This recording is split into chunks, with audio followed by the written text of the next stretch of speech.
చీపురుపల్లిలో వెన్నుపోటు దినోత్సవ ర్యాలీ అనంతరం వేదికపై మాట్లాడుతూ ఒక్కసారిగా సొమ్మసిల్లి పడిపోయారు బొత్స సత్యనారాయణ. దానికి సంబంధించిన విజువల్స్ మనం చూస్తున్నాం. అక్కడ కార్యక్రమాన్ని నిర్వహించారు వైసీపీ నాయకులు. ర్యాలీలో పాల్గొన్నటువంటి శాసనమండలి ప్రతిపక్ష నేత బొత్స సత్యనారాయణ మాట్లాడిన తర్వాత ఒక్కసారిగా సొమ్మసిల్లి పడిపోయినటువంటి దృశ్యాలు మనకు కనిపిస్తున్నాయి. ఆయన అస్వస్థతకు గురైనట్టుగా చెప్తున్నారు. ఆ తర్వాత అక్కడి నుంచి ఆయన్ను హాస్పిటల్కు తరలించారు. ప్రస్తుతం మనం విజువల్స్ చూడొచ్చు. ఆయన మాట్లాడుతూ ఉండగానే ఏ విధంగా సొమ్మసిల్లి పడిపోయారు అనేది మనకు కనిపిస్తుంది. వెన్నుపోటు దినోత్సవ ర్యాలీకి ఆయన హాజరవడం జరిగింది. ఆ సమయంలో మైక్ పట్టుకొని మాట్లాడుతున్న సమయంలోనే ఒక్కసారిగా ఆయన అస్వస్థతకు గురయ్యారు. సొమ్మసిల్లి అక్కడే కళ్ళు తిరిగి పడిపోయినటువంటి దృశ్యాలు మనకు కనిపిస్తున్నాయి. వెంటనే అక్కడి నుంచి ఆయన్ను హుటాహుటిన హాస్పిటల్కు తరలించారు. ప్రస్తుతం ఆయనకు వైద్యం అందిస్తున్నట్టుగా తెలుస్తోంది.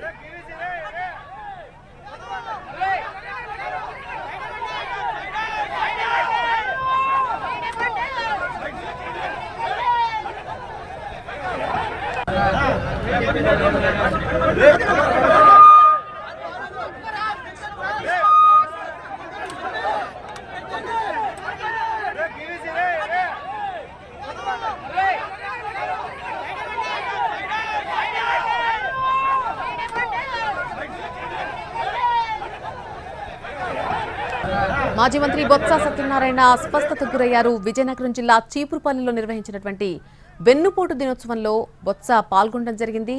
ర్యాలీ అనంతరం వేదికపై మాట్లాడుతున్న సమయంలో బొత్స సత్యనారాయణ ఒక్కసారిగా అక్కడ కుప్పకూలిపోయారు.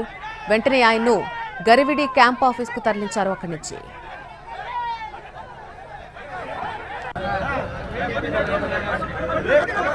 ఇదే అంశానికి సంబంధించి పూర్తి అప్డేట్ మా ప్రతినిధి వెంకట్ అందిస్తారు. వెంకట్, ప్రస్తుతం బొత్స సత్యనారాయణ గారి పరిస్థితి ఏ విధంగా ఉంది? ఆయన ఆరోగ్య పరిస్థితికి సంబంధించిన అప్డేట్ ఏంటి?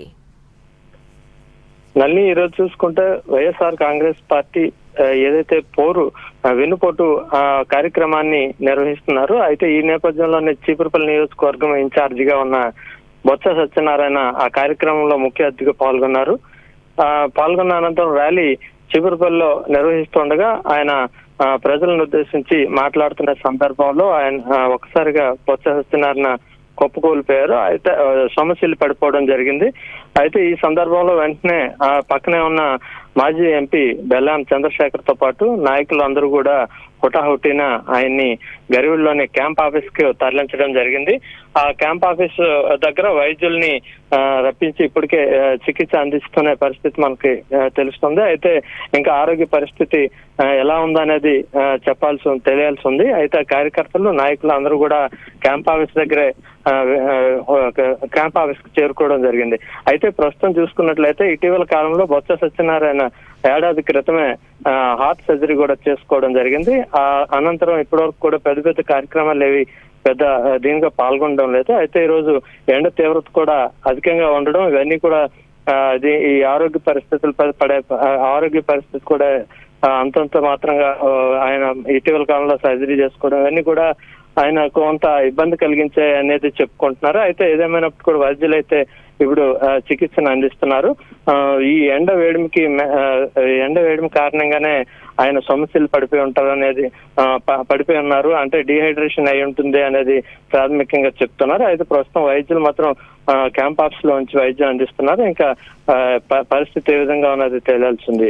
ఎక్కడ ట్రీట్మెంట్ జరుగుతుంది ప్రస్తుతం? అంటే క్యాంప్ ఆఫీస్ లోనే ట్రీట్మెంట్ అందిస్తున్నారా, హాస్పిటల్ కు తరలించారా? అసలు ఏం చెప్పారు వైద్యులు ఇప్పటి వరకు? ఈ నల్ని గరివిడికి అతి సమీపం గరివిడిలో ఇప్పుడు ఆయన క్యాంప్ ఆఫీస్ ఉంది. ఆ క్యాంప్ ఆఫీస్ లో అక్కడ ప్రాథమికంగా అక్కడ తీసుకొచ్చి గరివిడిలో పిహెచ్సి కూడా ఉంది, అక్కడ డాక్టర్లు ఉంటారు కావున ప్రాథమికంగా ఆయన తీసుకురావడం జరిగింది. ఇక్కడ వచ్చినాక ఈ ప్రస్తుతం వైద్యుల సలహా మేరకు హాస్పిటల్ కి ఎక్కడికి పంపించాలి, వైజాగ్ కి నేరుగా పంపించాలా లేదా విజయనగరంలో అనేది ఇంకా ఆలోచన చేస్తున్న పరిస్థితి ప్రస్తుతం. అయితే ఏదైతే ఈ ఎండ వేడిమికి డిహైడ్రేట్ అయి ఉండొచ్చు అన్న దీంతో ఫస్ట్ ఎయిడ్ ఇస్తున్న పరిస్థితి ఉంది. అయితే ఇటీవల కాలంలో ఏడాది క్రితం ఆయన హార్ట్ సర్జరీ చేసుకున్న నేపథ్యంలో కొంత ఏమైనా ఇబ్బంది కలుగుతుందా అన్న దానిపైన కొంత వైద్యులు చూస్తున్నారు. అయితే ఇంకా మరి కాసేపట్లో ఎక్కడికి తరలించాలి అన్న దానిపైన ఆలోచనలో ఉన్నారు. Nalini. Right Venkat, thank you.